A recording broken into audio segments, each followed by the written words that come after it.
Okay, we're going to continue now with section 5.3 and the development of the unit circle.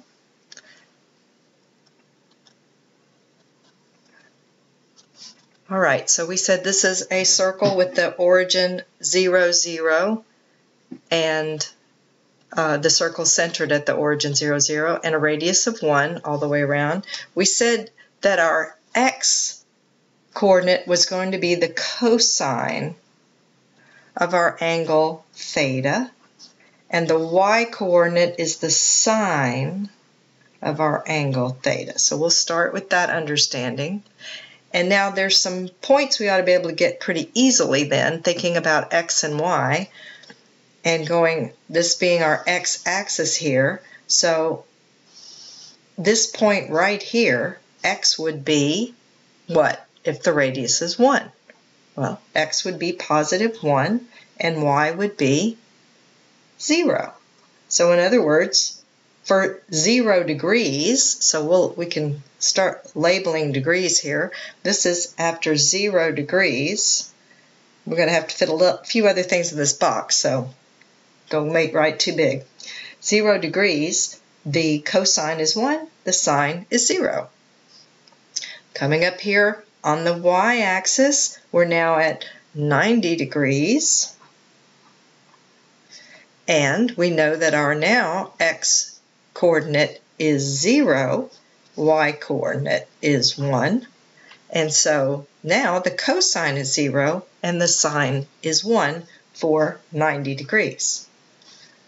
All right, if we come all the way around here to the negative x-axis, we have gone our 180 degrees.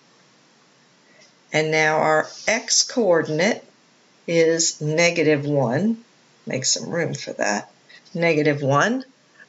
And our y-coordinate is 0. So the cosine is negative 1. The sine is 0 for 180 degrees.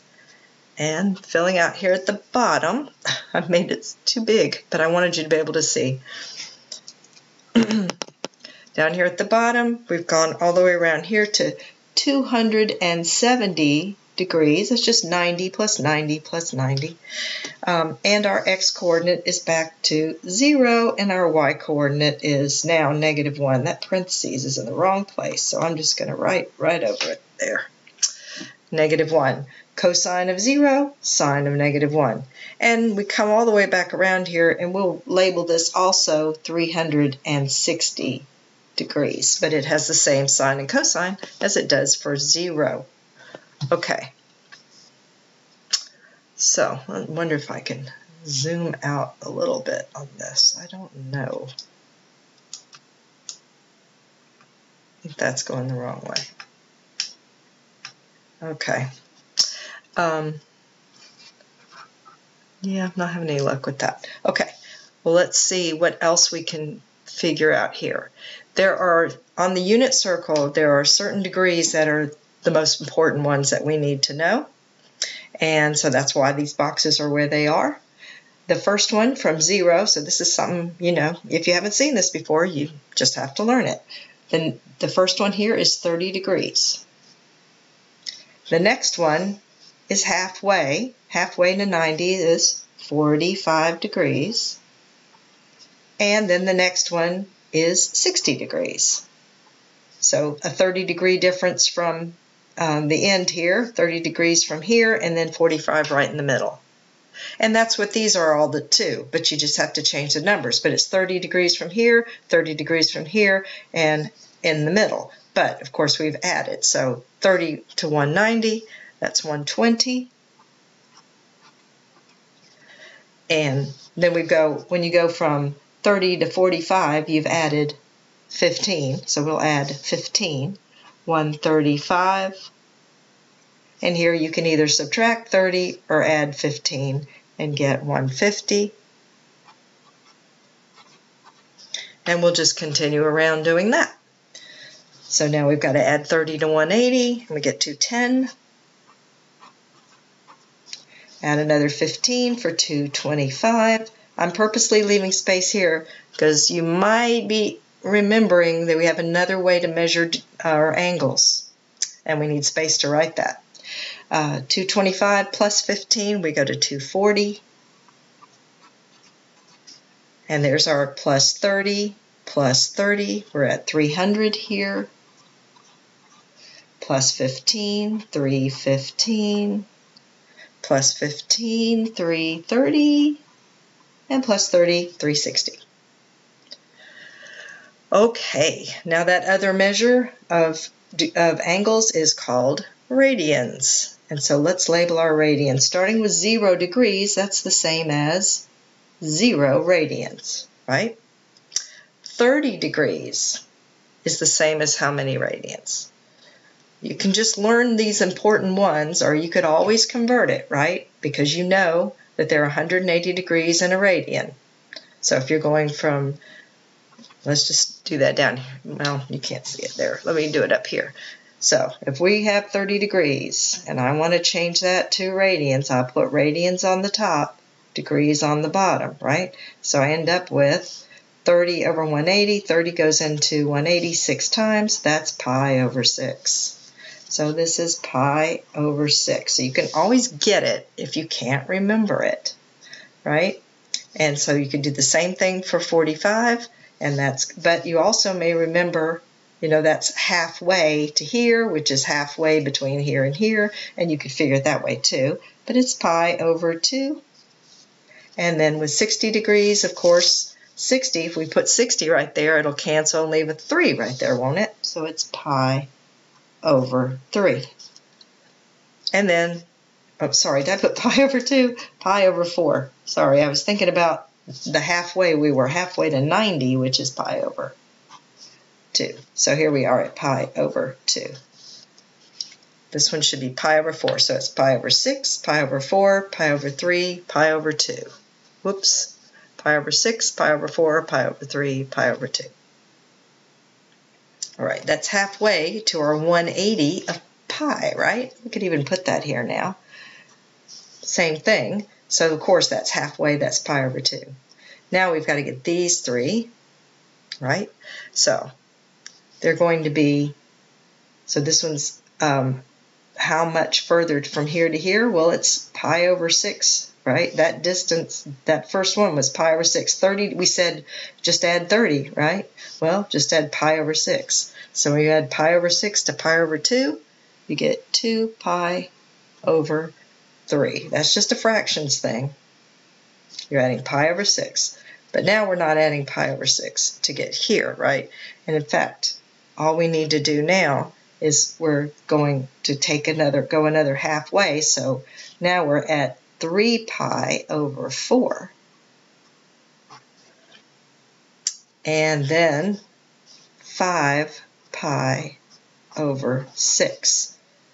Okay, just by adding that 15 degrees, right? 15 degrees would be give us what we need to add there. Okay, and then, of course, pi.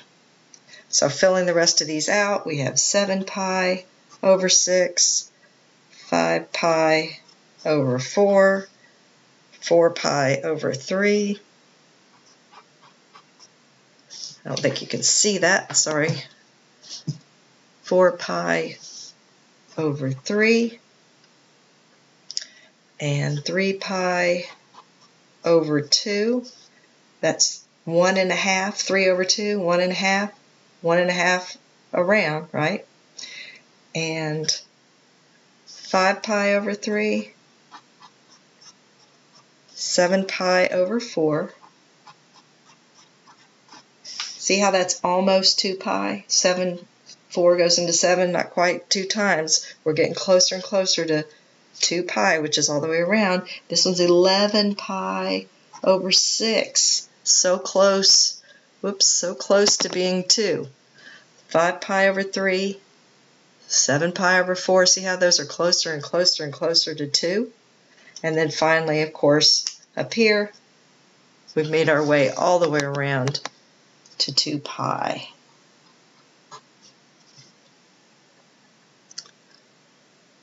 Okay, now we've still got some blank spots, don't we? And this is what it all leads to. What is x? What is y? what is the cosine, what is the sine for all these important angles in the unit circle?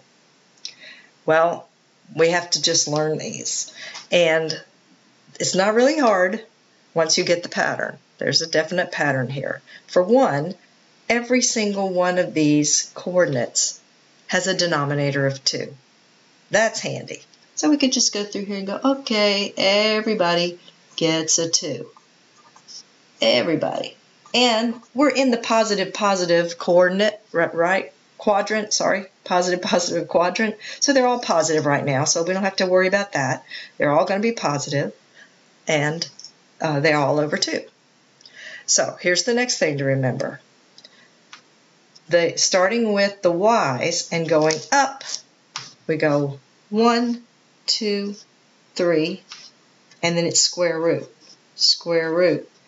And there's no point in putting square root over 1, because what's the square root of 1?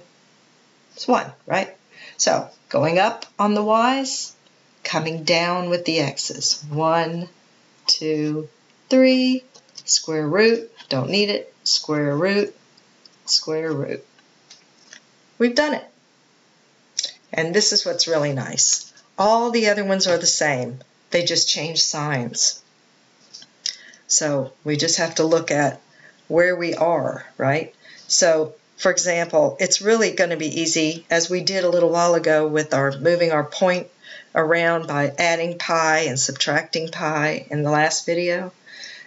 This coordinate over here, this quadrant over here, we can just trace across and read what they'd be and get the correct sign, right? So, in other words, this one, pi over 3, if we trace that one down here, it's the same as 4 pi over 3, only both are negative now, right? So this would be negative 1/2 and negative square root of 3 over 2.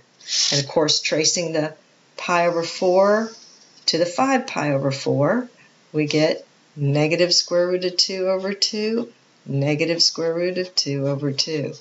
And then tracing the pi over 6 to 7 pi over 6. See, 1 pi has been added to that to make 6 pi over 6 was added to 1 pi over 6, and we get 7 pi over 6.